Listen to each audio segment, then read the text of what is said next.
Welcome to Conversation with the Cancer. I am your Cancer and I am back. I haven't done a video in quite some time just because I've been really busy with being a father, working like crazy, trying to put more music out. No, I'm not a rapper. Um, Life, dating, born days that came and passed, and I had to show my face and spend money. So uh been a hectic spring, but nonetheless, I got through it. And we're almost at the end of spring. Summer's like less than 20 days away. I think like 15 or something like that.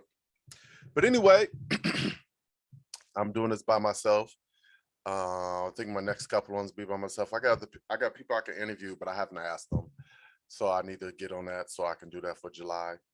Because my born days in July, you know, a real nigga turning 38. Holla at me. Show the chest hairs. Let me give you almost gave you some chest hairs. Okay, so there's a bunch of stuff I want to touch on. Shout out to my youngest daughter for turning 7. My oldest daughter's turning 18 on the 19th of June. So let me throw that in there. Okay, so I want to go back to Mother's Day. I kind of got into it with a couple of women that I'm friends with because I didn't tell them Happy Mother's Day. And as I'm getting older, I'm starting to realize if my youngest daughter doesn't love it, I don't celebrate it. I will introduce her to things so she can have the option as she get older to not like something or do not want something. But holidays ain't really for me anymore. Um, but I don't understand why a woman would get upset a man that she's not sleeping with, dating, married, or not her father didn't tell her Happy Mother's Day. But that's just such a weird thing to me, you know, to be like, oh, you didn't tell me Happy Mother's Day. You ain't my mother. So, you know how society is when it makes you believe you or we are supposed to be all inclusive. Everybody has to do the same things. Everybody's gotta be all in. Hey, if you ain't my mother, I ain't come out your box. You ain't breastfeed me. I ain't tell you Happy Mother's Day. Y'all can keep that shit. But let's move forward. I want to talk about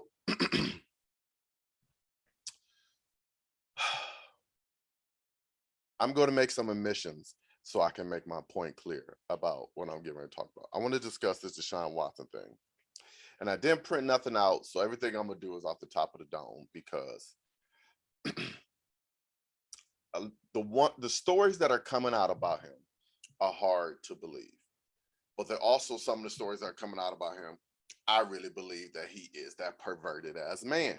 So let's get to the first one. Deshaun Watson got 66 massages over 17 months. And his last one was spring of 2021. So that was basically a year ago. In some of these massages, some of these women gave massages. He left. They gave good reviews of him. And he went back to them multiple times. For other women, they felt like he was predatorial, abusive, disrespectful, and he only came there for sex. So it started off, if I'm correct, at 22 plaintiffs, and then it went to 23, and now we're at 24. And at once upon a time, he was working on being traded to the Miami Dolphins to be under head coach Brian Flores, and the owner of the Miami Dolphins wanted him to settle the cases before they trade for him. So 20 out of the 22 was ready to settle. 2 of them didn't want to settle. So the settlement didn't happen. Then he goes on the trade market and he ends up coming to Cleveland. I'm from Cleveland, Ohio. I'm ecstatic. We got Deshaun Watson. Our chances of getting to the Super Bowl with him here are greater than Baker Mayfield. Anybody who thinks any differently doesn't understand football. I'm not here to talk about who you like, what you enjoy, what you prefer. We talking about actualities and what's really going on. And Deshaun Watson in his most in a down year is always going to, it's more than likely it's going to be better than Baker because he's just a better quarterback. So Deshaun Watson gets here and everyone's excited. Like from a football standpoint, most of the people, I should say, are excited. Me and my homies talked about it. Me and some of my family talked about it. Me and some of my other friends talked about it. If you're a Browns fan, you should be excited that you got a top 5 quarterback. He didn't play for a year, so some people want to see him prove it again. I know he's eager to get out on the football field and show why he's a top 5. So we'll see that hopefully this year. Deshaun Watson's here, and he said he wants to prove his innocence. He didn't hurt anybody. And so the snowball starts rolling down Forest Hill Park in Cleveland. Right on down Lander Haven. So now that he's here, I'm actually reading more about it because now he's our quarterback and it's going to be on our media more than ever. And you just reading and reading and reading. So when I first read it, I'm like, I don't think he did anything criminally wrong. He's a pervert. He likes to pull his dick out and jack off in front of women without their permission. That's a pervert. There's nothing criminal about it. And I would like to make this clear. If there was something criminal about it, there would be a lot of men in prison. Not jail, but prison. I remember back in middle school, this dude I was cool with, I think his name was Devin, pulled his dick out when we was getting on the school bus. We was in middle school. Because it's perverts. I'm not excusing it. I'm laughing at it because in my mind, that's silly in middle school to be pulling your dick out. So think about it as a grown man that you know better and you definitely shouldn't be doing it. And I'm never going to shy away from saying Deshaun Watson is a pervert. But criminally, I can't really see where he did anything wrong. So then let's fast forward a couple of months and things are, I won't say die down, but they really quiet because, you know, he's got the criminal case disputed. I think it was thrown out in Texas where they couldn't find anything to try him in court. Tony Busby, the plaintiff's lawyer, said they only tried 2 women. He didn't hear everybody. So I'm not going to really get into why I don't think all 24 women should be with one lawyer because I don't really know the specifics of why or what he's promising them. So I can't really, talk about that. But so then I find out, like everybody else, 2 of the women going to be at HBO Sports. I got to watch it. I need to see. So right off the back, the first woman come on and she can't even get 2 minutes. No, not even 2 minutes, maybe 30 to 40 seconds into talking without breaking out in tears. And I'm already like, there we go. You know you're about to talk about this. You've been prepped. You've been practicing. Tears are unnecessary. Get your story out so we can hear if you're being clear and concise and you're telling the truth. This is just me. If you're telling a story and you're crying, in my opinion, you're looking for sympathy more than you're looking for giving the facts in your story. That's just me. And so she's talking and she's like, I can't go a day without thinking about it. And I got all these things going on because of it. And I'm just stressed and it's trauma.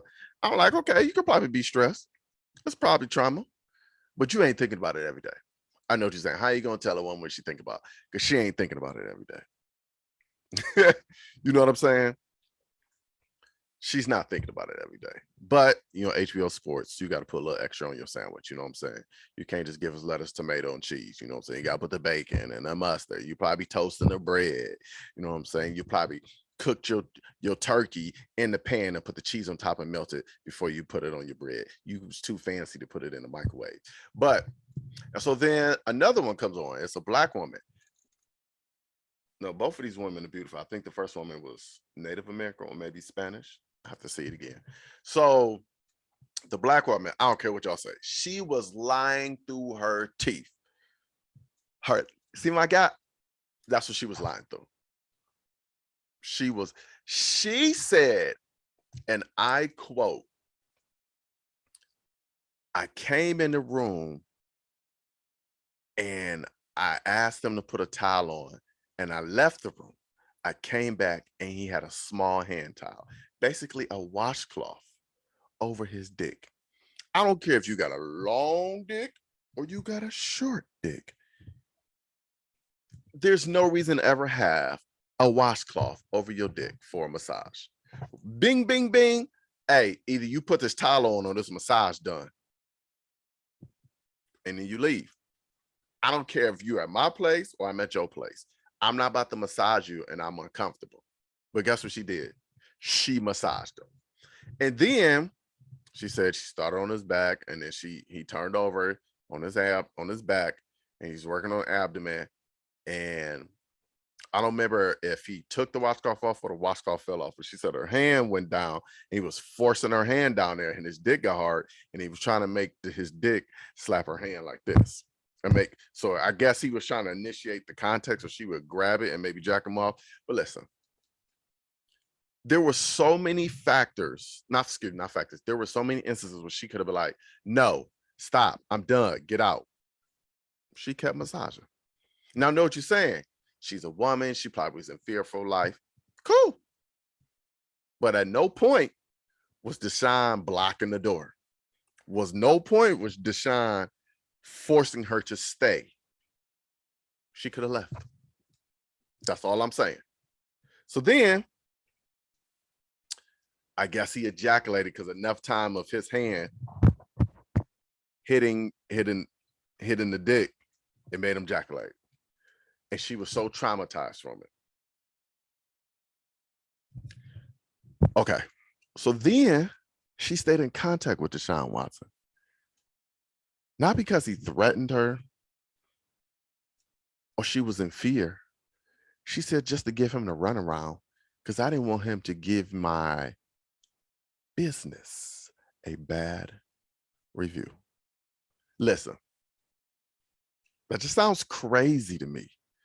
Not only did a man make you feel uncomfortable, you still gave him a massage. He had a washcloth over his dick. And he ejaculated. Now let's go back to the ejaculation for a minute.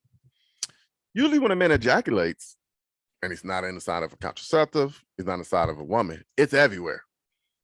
It's everywhere. It's spraying. Where's the semen rag? Where's the semen towel?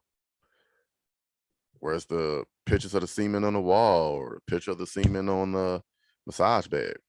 Like, it's so many things that makes me think like you would have took some type of evidence of this, because eventually he left and you were there by yourself.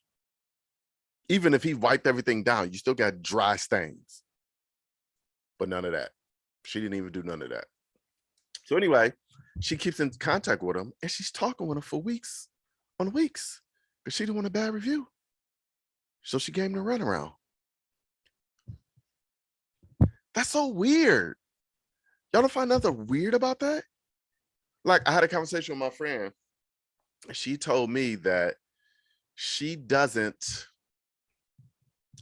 like to tell men no because men are crazy, and she think a man might, who knows, hit her or go off on her. She'll argue with a man. She'll give her man a phone number just to satisfy him. And then that man will call her and text her. And she gets upset why he's calling and texting her. So that made me think like, well, did y'all feel that way? Like, I had to let him do this? Fine. Let's go to another woman. So just in the past, 24 hours, another woman's come out, but she's not suing him, but she's telling her story of how they knew each other around town and he's been trying to get her to massage him. So she finally schedules him for a massage, and excuse me. And she said she knew immediately he was there for sex. She said at one point he had the little washcloth. That's his thing. He just grabs a little washcloth. Why y'all got washcloths? I done got massages a lot. Maintenance massages. I ain't never seen no washcloths in there. I don't even know if I've seen any towels. It's just a little sheet that covers the bed, massage bed, and then it's a sheet that covers me. Cause I always ask, can I get naked? Naked. I need you to hit parts of my body, hand on skin. But even I wouldn't ask for no washcloth. That's not gonna cover shit. Um, but and also I've never got an erection from a massage either. I wonder what that would do. But anyway, it's not about me. So um she said he was there for sex and he had a little washcloth joint over his dick. And she said he grabbed her wrist and made her touch his dick. And she laughed. And she said, "Stop playing." Now I'm asking y'all women this. If a man grabs your wrist and make you touch his dick, you're gonna say stop playing? You're not gonna scream no? You're not gonna tell him put his clothes on and leave? You're not gonna grab your phone and threaten to call 911? Like there's so many opportunities to get yourself out of these situations. That's it makes it hard for me to believe that you were a victim. I'm not saying you're not a victim. I'm not saying you didn't have some things. I would just say that it's hard for me to believe because I was getting ready to go somewhere else with that. And so that's just so eventually she gives him a massage and his dick get hard. And she said at one point he wanted to have sex. So he propositioned her for sex and she allowed him to enter her. And so they had sex. So when I first read, I'm like, oh shit, that sounds like rape, fam. That's rape. That's rape. And then I kept reading and they did the same thing 2 other times. Now, I'm not saying the first encounter wasn't rape, because that's rape. Even if she was smiling and laughing and she just allowed you to do it because she didn't want to try to fight you off, that's rape. But you went back, you went and massaged him 2 more times? No, that ain't rape. You might have had a good time after the thought. Well, let me take that back. No, you didn't have a good time the first time. But I think on some level, you may have liked it because that's the only reason I can think of why you went back 2 more times. Because let me tell you something. I know you're going to talk down on me for saying this. If I don't like something, I'm not going to go back 2 more times just to try it and see if I like it 2 more times. If I like something, I like something and I enjoy it and I have it all the time. And I'm saying at some point, Alexa, stop. She tripping. At some point, she liked it and she did it 2 more times. So she didn't sue. And then a lot of the women tell the same story. He came there for sex. So it's hard for me to believe he did anything criminally. But I do believe that particular counter, if it happened like she said, that was rape. That's the case. But she's not suing because she, like I said, did it 2 more times. So I think if we're going to accuse Deshaun Watson of rape, well, not even rape, but she's not suing, but if we're going to accuse Deshaun Watson of something, it's being a pervert. You can't even say he was with public obscenity or nothing like that because he was in the confines of a massage parlor, massage therapy studio. So I don't know what you can do criminally, but as my homie told me this morning, the NFL has to suspend him. They can't, even they don't find him doing anything wrong or breaking any rules, just because of what it looks like on the surface level. You got to suspend him. And you can't say time served for the year out because that wasn't a NFL suspension. So I am on the record saying I hope he gets 4 to 5 games max, maybe 6, and then for testing get it down to 3. But even still, some people think he's gonna get the year. Some people think 8 or 9 games. But like, that's a lot for a guy that you can't prove he did anything criminally wrong. Do I think he should settle? You should absolutely settle, because in public opinion, and especially in women's minds, you are a rapist. You are somebody who hurts women, who's disrespectful to women, and don't respect women. So therefore, there's nothing you can do about who you are in the public and what people think about you at this point. Settle what you can settle, and the ones who want to go to court, you just go to court and fight it. I'm not saying Deshaun a good man. I'm just saying like some of the stuff you can't ignore. Like some of these things you read, you can't ignore. And you can't ignore 24 women. There's no way all 24 is lying. But damn, that nigga's a nasty ass pervert. And that's just my 2 cents on Deshaun Watson. So the summer is almost here. And I want to talk about being single, a father, somebody who obsessively works hard. That shit is hard. Like, I know I say this all the time. All my homies are married. And my homies that are not married, they probably drink or smoke a lot. And I'm in between that. I'm not married. I'm single. I don't drink. I don't smoke. I dabble from time to time with unedible, maybe some edibles, but maybe not a lot, but not even enough to be considered somebody who eats edible. And sometimes I have my moments. I'm like, man, I'm lonely tonight. I pick up my phone, hit up a couple of women, but my options are slim because I just don't have time for no much drama or what they're going through. I don't want to hear about your problems. I just want to have a good time. And if you talk to someone, you gotta be considerate. So I gave myself a deadline. If I'm not, I don't want to use the word serious, but if I'm not talking with someone with some type of intent by the time I turn 38 in July, I think I'm gonna be done. I think I'm gonna stop trying. I think I'm just only gonna offer women the fourth letter of the alphabet, and we can go out to eat. Because I believe in feeding women. I don't believe you should be hungry. You hungry? Let's eat. You want some Cheerios? Let's go to the store. You want some chocolate? I got some. You want some tube steak? You got to work extra for the gravy.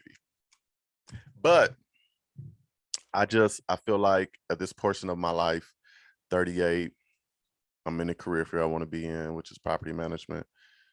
I got a daughter possibly going to college, and my youngest daughter's getting older and smarter, and she's progressing in life.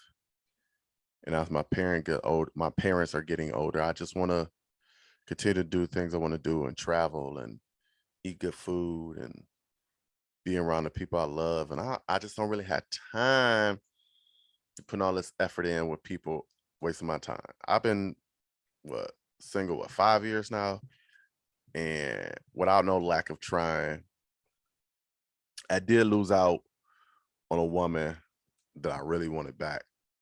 I still want her back, but the opportunity was crushed years ago, so I can't get it back. But I've met some great women along the way. I've talked to some great women. I have great women in my life, but I'm just at the point where the energy it takes to continue dating and wanting to date is wandering. Like I don't have the same desire that I used to have because it's so much work, and dating's different. It's harder now. Women be on some other shit. They be wanting you to post pictures of them. They want to know your IG. Women want to know your body count. Why y'all be caring about some weird shit? I'm just saying. So I've been trying to be open to things, but it just ain't working. So I'm hoping the summer is just plentiful, fruitful, and full of memories that I can make with my friends and my family, because that's what's important to me and will always be important to me. So I don't know how many days until my born day. I'm like 40 days out, something like that. 30 days out, something like that. Oh no. Oh no. But it's getting close. I'll have to put the actual number up when I post the podcast. Um, but before I get out of here, I just want to talk about some passionate, some self-passionate things. Like a lot of you who don't know or trying to get to know me, or know me for a long time know that I love writing. I'm a big component of writing, being a writer. I used to be a paid ghostwriter and things. So I just enjoy that. And I've been working on this movie script for years, at least 2 or 3 years. And I have not been able to just sit and finish it. Um, it's a really hard thing to sit and finish sometimes, unless you make yourself sit there and finish it. Um, like all my synopsis and stuff is written out. I just have to make it in the script form. I got like 30 or 40 pages done, but they say it's supposed to have 100 pages, but I just can't get to the next level where I'm describing the rest of the movie.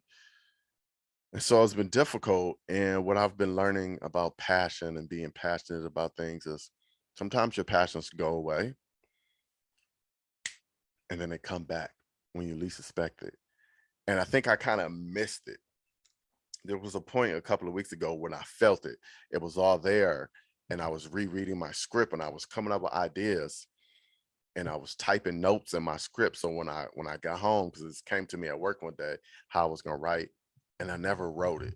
I never came home and started typing it. And I haven't had it since. So this is a little PSA before I get out of here. Like if you're passionate about something, you really have to do it 1,000% of the time. And you really have to devote 1,001% of your time to do it. And when you're not thinking about it, take that time to rest and let your mind wander on other things and enjoy yourself and come back to it. I don't know if and when I will be able to finish my script, but it's a passion that I really enjoy. Uh, I also want to write music for people, but I haven't had that chance yet. So I need to devote more time to that. I think a part of me wants to stay in property management for the rest of my life, but another part of me is like, maybe it's time to leave that behind because I really got other things I want to do. So I'm trying to head down that path. I'm trying to run down that street, matter of fact, but I don't know. I just got to force myself to do it. So whatever you're committed to doing, whatever you want to do with your life, you know, go do it. It's stop waiting. Just do it. I'm forcing myself to do it. Just do it. So hopefully I'm back on getting out weekly episodes, even if it's just me or having other people I know come on or having repeat guests come back on, just me. Um, I just want to come on here and talk and give y'all something. This conversation with a cancer. We need to have some cancerous ass conversation. I need to find out about people's life, put some spice out here. I just got a TikTok. I'm trying to get my TikTok game up. I got some comedy stuff on there because I'm big into comedy. So I just hope y'all keep listening and keep supporting me because this is gonna take me places because I'm gonna put the effort into it. And I appreciate anyone who listens or comments or talks to me about my podcast. And I hope y'all like what I spoke about today. Um, and I just want to say thank you. And most importantly, stay COVID free, drink more water, and eat more chicken. I'm gone.